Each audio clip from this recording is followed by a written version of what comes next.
একটা গুরুত্বপূর্ণ কথা মনে রাখবেন, কোরআন শরীফে আছে কেউ যদি গুনাহ লাগাতার করতে থাকে, খোদার কসম আল্লাহ একদিন নারাজ হয়, আর সেদিন আল্লাহ পাক ইচ্ছা করে তাকে আল্লাহ তাআলা পথভ্রষ্ট করে দেয়। আর কোনোদিন আল্লাহ ইচ্ছা করেই তারে আর হেদায়েত দেয় না, আলোর পথে ফিরতে দেয় না, কল্যাণের পথে আসতে দেয় না, জান্নাতের পথে আর আসতেই দেয় না। খোদার কসম, এটা কোরআন শরীফের আয়াত। আল্লাহ বলছে একদিন আমি সত্যি সত্যি রাগ করলে ফাআনসাহুম আনফুসাহুম, আমি আল্লাহ নিজেই তোর আখিরাত ভুলায় দেব।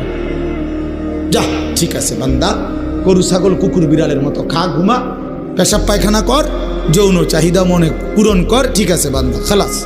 নুয়াল্লিহি মা তাওয়াল্লা ওয়া নুসলিহি জাহান্নাম। যা বান্দা, তোর এই উল্টো পথে চলছিস, চলতে থাকো উল্টো, আমিও তোরে উল্টো পথে চালায় দিলাম। তো মনে রাখো একদিন ওয়া নুসলিহি জাহান্নাম, উল্টো পথে চলতে চলতে একদিন তোমারে আমি আল্লাহ ধাক্কা দিয়া লাথি দিয়া ফেরেশতাকে বলে জাহান্নামে ফেলে দেব।